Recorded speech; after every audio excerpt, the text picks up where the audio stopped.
Om Shanti 6 December 2021 प्रातः मुरली बाबा कहउछंती मिठे बच्चे दान देइथिबा जिनिसकु केबे भी फेराई नेबार नाही। जदि फेराई नेब तेबे आशीर्वाद बदलरे अभिशाप मिलिजिब। दान देइथिबा जिनिसकु केबे भी फेराई नेबार नाही। जदि फेराई नेब तेबे आशीर्वाद बदलरे अभिशाप मिलिजिब। प्रश्न केउ निश्चय पक्का होइगले तुमे जेकोनोसी विरोधर सामना करि परिबो? केउ निश्चय पक्का होइगले तुमे जेकोनोसी विरोधर सामना करि परिबो? उत्तर जदि निश्चय होइजिबो जे आमको भगवान मिलि जाइछन्ति, तांको याद करी आमको विकर्म विनाश करिबाकु हेबो एवं विश्वर बादशाही मध्य नेबाकु हेबो, तेबे सबु प्रकारर विरोध समाप्त होइजिबो। सम्मुखीन करिबार शक्ति आसीजिब। निश्चयर अभाव थिबारु पिलामाने द्वंद्वरे पडुछन्ति, पुणी ज्ञान छाड़ी भक्ति करिबारे लागि जाउछन्ति। गीत तुम्हें पाके हमने जहान पा लिया है। ओम शांति। एही गीत किए शुणुछन्ति? पिलामाने शुणुछन्ति एवं सेही माने ही एहार प्रकृत अर्थ को बुझुछन्ति। जेउ प्रजा माने मध्य शुणुछन्ति सेमाने मध्य विश्वर मालिक हेउछन्ति। जेपरि एठारे समस्त भारतवासी कहउछन्ति जे आमर भारत, सेहीपरि सेठारे मध्य यथा राजा राणी तथा प्रजा समस्ते भाविबे जे आमे विश्वर मालिक अटु। जेपरि यूरोपवासी आसिले तेबे सेमाने भी कहूथिले जे आमे हिंदुस्तानर मालिक अटु। सेही समय रे हिंदुस्तानी कहु नथिले जे आमे हिंदुस्तानर मालिक अटु। सेमाने गोलाम थिले। समस्त राजत्व सेमानक हातरे थिला। पुणी आमर राज्य भाग्य रावण छड़ाई नेला। एबे आमको आमर राज्य दरकार। एहा अन्यर राज्य अटे ना। गायन मध्य रहिछि दूर देशरे रहिला बाला। एबे तुमे निजर राज्य भाग्य नेउछ। तुमे काहा पाई लड़ाई करुनाह, निज पाई ही तुमे सबु किछि करुछ। सेना माने लड़ी थांती निजर राष्ट्रपति बा प्रधानमंत्री को पाई। बड़ लोक तो सेमाने हेउछन्ति ना। सेमानकर भल निशा रही थाए। कहउछन्ति भारत आमर अटे, किंतु भारतवासी मानकु एकथा जणा नाही जे एहा आमर राज्य नुहे। एहा रावणर राज्य अटे, जेउठारे कि आमे माने रहुछु। राम राज्य रे एपरि कहिबा नाही जे एहा अन्यर राज्य अटे। एबे एही भारत उपरे रावणर संपूर्ण राज्य चलीछि। एठारे रामंकर राज्य थिला, देवता मानकर राज्य थिला, एबे नाही। तुमे माने जानिछ जे 5000 वर्ष परे आमे माने राज्य भाग्य नेउछु। काहा ठारू? परमात्मा बाबांक ठारू। राम अक्षर कहिबा द्वारा लोक माने द्वंद्वरे पडुछन्ति। सेथिपाई बेहद्र बाबा कहिबा ठीक अटे। बाबा अक्षर बहुत मीठा। बाबा ही वर्षार स्मृति देउछन्ति। एकमात्र बाबांक बिना आउ सबो किछि भूली जिबा दरकार। आमे आत्मा माने ही बाबांक ठारू वर्षा नेउछु। बाबा आसी आंभ मानकु आत्मा अभिमानी करुछन्ति। आमे हेउछु आत्मा। आत्मा केते छोट ओ सूक्ष्म अटे। सेथिरे 84 जन्मर पाठ भरी होई रहिछि।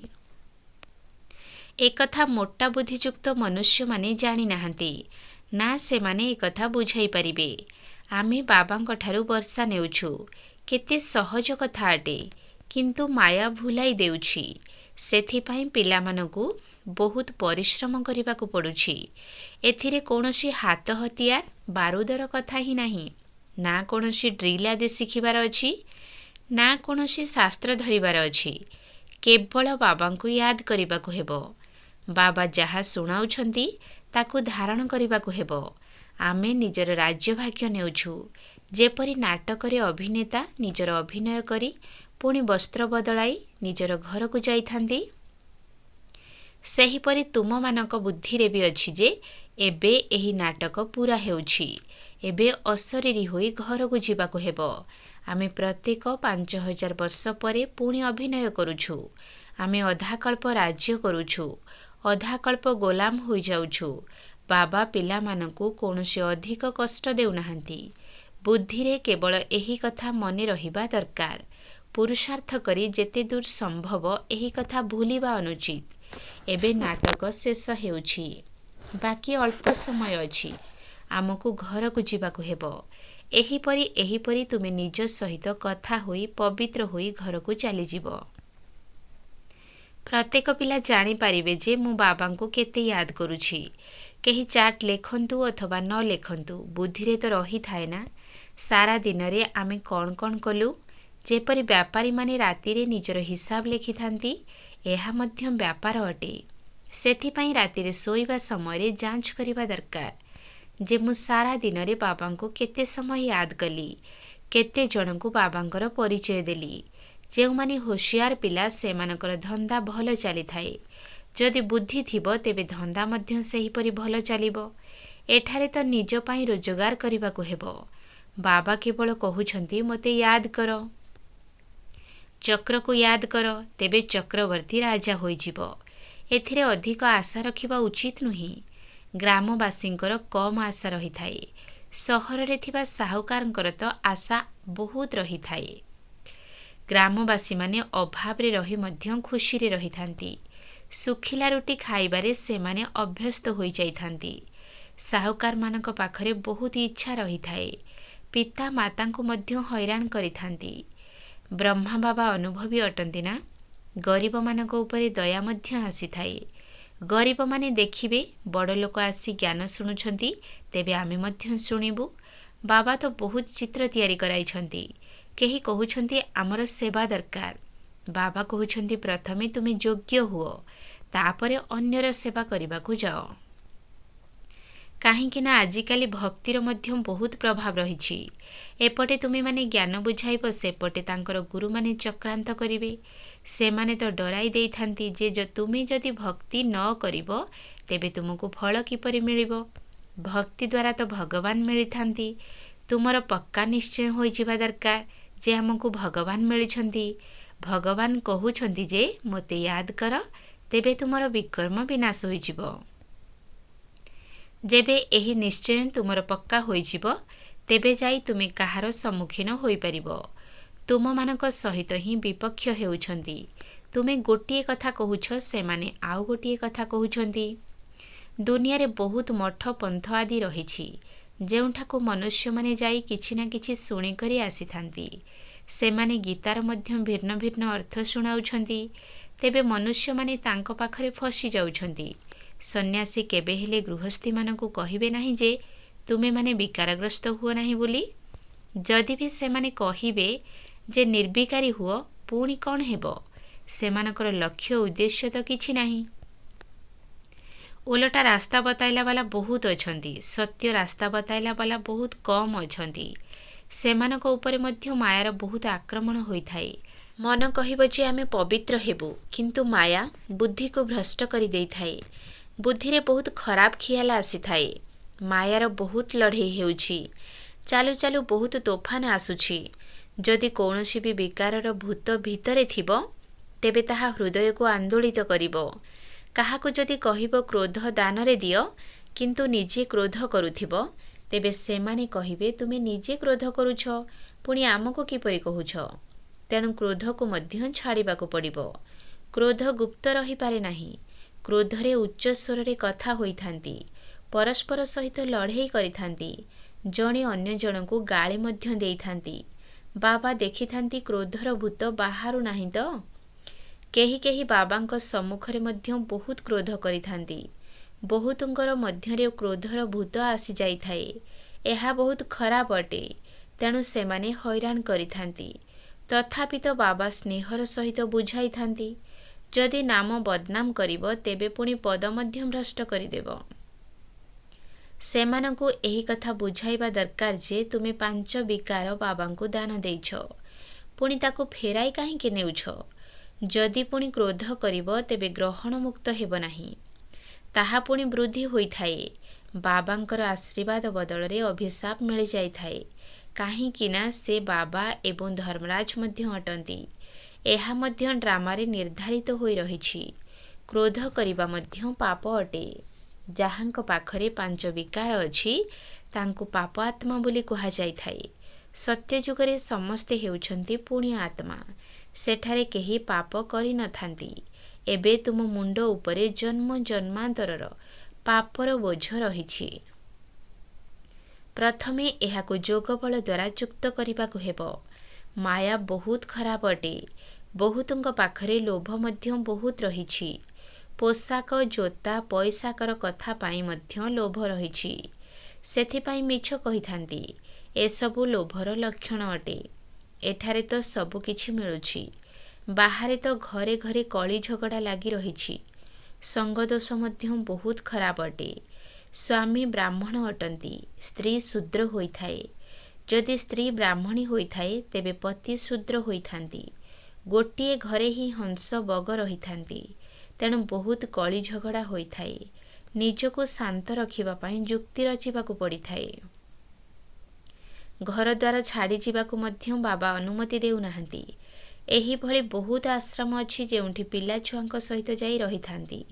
ପୁଣି କଳି ଝଗଡ଼ା ତ ସବୁ ଜାଗାରେ ହେଉଥିବ। ଶାନ୍ତି କେଉଁଠି ବି ନାହିଁ। ସଚ୍ଚା ସଚ୍ଚା ଶାନ୍ତି, ସୁଖ, ପବିତ୍ରତା 21 ଜନ୍ମ ପାଇଁ ତୁମମାନଙ୍କୁ ଏବେ ଏହିଠାରେ ହିଁ ମିଳୁଛି। ଏହିପରି ମତ ଆଉ କେହି ଦେଇପାରିବେ ନାହିଁ। ବାବା କହୁଛନ୍ତି, ମୁଁ କେତେ ଦୂର ଦେଶରୁ ଆସୁଛି ସେବା କରିବା ପାଇଁ। ତୁମକୁ ମଧ୍ୟ ସେବା କରିବାକୁ ହେବ। ପ୍ରଦର୍ଶନୀ, ମେଳା ଆଦିରେ ଭଲ ଭାବରେ ବୁଝିପାରନ୍ତି ନାହିଁ। ଯଦିଓ ଏହାକୁ ଗଭର୍ଣ୍ଣର ଉଦ୍ଘାଟନ କରିଥାନ୍ତି, କିନ୍ତୁ ଏକଥା ତାଙ୍କର ବୁଦ୍ଧିରେ ଆସିନଥାଏ ଯେ ବ୍ରହ୍ମାଙ୍କ ମାଧ୍ୟମରେ ଏମାନଙ୍କୁ ପରମାତ୍ମା ପାଠ ପଢ଼ାଉଛନ୍ତି, ଯାହାଦ୍ୱାରା ଏମାନଙ୍କୁ ବିଶ୍ୱର ବର୍ଷା ମିଳୁଛି। କେବଳ କହିଥାନ୍ତି ଯେ ଏହା ବହୁତ ଭଲ। ମାତାମାନେ ଭଲ କର୍ତ୍ତବ୍ୟ କରୁଛନ୍ତି, ସମସ୍ତଙ୍କୁ ଶ୍ରେଷ୍ଠାଚାରୀ କରାଉଛନ୍ତି। ଯଦିଓ ଏକଥା ବି ଲେଖୁଛନ୍ତି ଯେ ମୁଁ ମାନୁଛି ଗୀତା ଭଗବାନ ଗାନ କରିଛନ୍ତି, ଏକଥା ଲେଖି ଦେଉଛନ୍ତି, କିନ୍ତୁ ସେମାନଙ୍କର ବୁଦ୍ଧିରେ ରହୁନାହିଁ, ନା ବୁଝିବା ପାଇଁ ପୁରୁଷାର୍ଥ କରୁଛନ୍ତି। ତୁମମାନଙ୍କ ବୁଦ୍ଧିରେ ଅଛି ଯେ ଶିବ ବାବା ବ୍ରହ୍ମାଙ୍କ ଦ୍ୱାରା କହୁଛନ୍ତି କି ମୋତେ ୟାଦ କର, ତେବେ ତୁମେ ଏହିଭଳି ଲକ୍ଷ୍ମୀ ନାରାୟଣଙ୍କ ସଦୃଶ ହୋଇଯିବ। ଏହି ସନ୍ଦେଶ ସମସ୍ତଙ୍କୁ ଶୁଣାଇବାକୁ ହେବ। ତୁମେମାନେ ସନ୍ଦେଶଦାତାଙ୍କର ସନ୍ତାନ ଅଟ। ଆଉ ଯେଉଁମାନେ ବି ଆସୁଛନ୍ତି ସେମାନେ ନିଜ ନିଜର ଧର୍ମ ସ୍ଥାପନ କରୁଛନ୍ତି। ତୁମେ ସମସ୍ତଙ୍କୁ ଏହି ସନ୍ଦେଶ ଶୁଣାଅ ଯେ ବାବା ସ୍ୱର୍ଗ ଦୁନିଆର ସ୍ଥାପନା କରୁଛନ୍ତି। ବାବା କହୁଛନ୍ତି ଯଦି ତୁମେ ମୋତେ ୟାଦ କରିବ ଏବଂ ପବିତ୍ର ରହିବ ତେବେ ତୁମେ ସ୍ୱର୍ଗର ମାଲିକ ହୋଇଯିବ। ମୁହୂର୍ତ୍ତକୁ ମୁହୂର୍ତ୍ତ ତୁମର ଏହି ଖିଆଲ ଚାଲିବା ଦରକାର। ଅବସ୍ଥା ପକ୍କା ନ ହୋଇଥିବା କାରଣରୁ କର୍ମଧନ୍ଦାକୁ ଯାଉଥିବାରୁ ସବୁ କିଛି ଭୁଲି ଯାଉଛନ୍ତି। ପୁଣି ଯାହା କିଛି ମହାବାକ୍ୟ ଶୁଣୁଛନ୍ତି ତାହା କେବେ ମଧ୍ୟ ବ୍ୟର୍ଥ ଯାଇନଥାଏ। ଏଠାରେ ଏକ ଏକ ରତ୍ନର ମୂଲ୍ୟ କମ୍ ନୁହେଁ। ଗୋଟିଏ ରତ୍ନ ମଧ୍ୟ ତୁମକୁ ସ୍ୱର୍ଗର ମାଲିକ କରିଦେଇପାରିବ। ଗାୟନ ମଧ୍ୟ କରୁଛନ୍ତି ଯେ ଭାରତ ଆମର ବହୁତ ଉଚ୍ଚ ଦେଶ ଅଟେ। ତୁମେମାନେ ଜାଣିଛ ଯେ ଆମର ଭାରତ ଯାହା ଦିନେ ସ୍ୱର୍ଗ ଥିଲା ତାହା ଏବେ ନର୍କ ହୋଇଯାଇଛି। ଏବେ ପୁଣି ବାବା କହୁଛନ୍ତି ଯେ ମୋତେ ୟାଦ କର, ତେବେ ତୁମର ବିକର୍ମ ବିନାଶ ହେବ।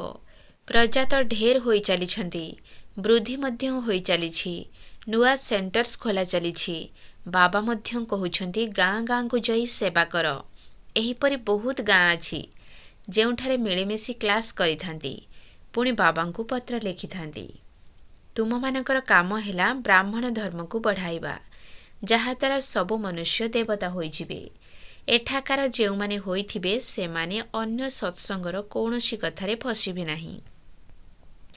ଏଠାରେ ମୁଖ୍ୟ କଥା ହେଲା ପବିତ୍ରତା। ଏଥିପାଇଁ ହିଁ ବାପ ପିଲାମାନଙ୍କର ସ୍ତ୍ରୀ ପୁରୁଷର, ପୁରୁଷ ସ୍ତ୍ରୀର ଶତ୍ରୁ ହୋଇଯାଉଛନ୍ତି। ସରକାର ମଧ୍ୟ କହୁଛି ଏମାନେ କ'ଣ କରୁଛନ୍ତି, ଏଠାରେ କ'ଣ ହେଉଛି, କିନ୍ତୁ ଧର୍ମରେ ତ ହସ୍ତକ୍ଷେପ କରିପାରିବେ ନାହିଁ। ଆମେ ନିଜର ସ୍ୱରାଜ୍ୟ ତ ସ୍ଥାପନ କରି ହିଁ ନେବୁ। ପୂର୍ବରୁ ଯେଉଁ ଲଢ଼େଇ ଲାଗୁଥିଲା ଏବଂ ବର୍ତ୍ତମାନର ଲଢ଼େଇରେ ରାତି ଦିନର ଫରକ ରହିଛି। ଏହି ବମ୍ ଆଦି ପୂର୍ବରୁ ନଥିଲା। ତୁମେମାନେ ଜାଣିଛ ଯେ ଆମର ରାଜ୍ୟରେ ଲଢ଼େଇର ଚିହ୍ନ ବର୍ଣ୍ଣ ମଧ୍ୟ ରହିବ ନାହିଁ। ସତ୍ୟଯୁଗ ତ୍ରେତା ସୁଖ, ଦ୍ୱାପର କଳିଯୁଗ ଦୁଃଖ ଅଟେ। ଏହା ହେଉଛି ନୂଆ ଦୁନିଆ ଏବଂ ତାହା ହେଉଛି ପୁରୁଣା ଦୁନିଆ।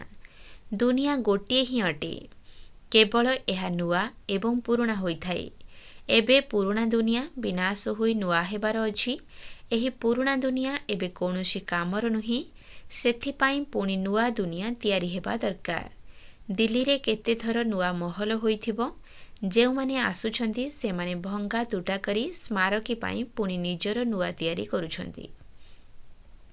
जेबे बड़ लड़ाई लागिबो तेबे सबु भांगी तुटी जिवो। पुणी तुमे नुआ दुनिया रे नुआ महल तैयारी करिवो। पुणी जेते जी पढ़िबो सेते उच्च पद पाइबो। केही भल पाठ पढ़ुछंती, केही पुणी कम पढ़ुछंती। एही परि तो होई चलीछि। तुमे माने एबे एही कथा को पक्का याद रख जे आमे एबे 84 जन्म पूरा करिछु। आमको घर को जीवाको हेबो। एही पुराणा शरीर को छाड़ी आमे निजर घर को जीवु। जदि एही भली पक्का मजबूत होई जाए तेबे आउ कोन दरकार। एही अवस्थारे जदि केही शरीर मध्य छाड़ी देबे तेबे बहुत उच्च कूलरे जाई जन्म नेबे।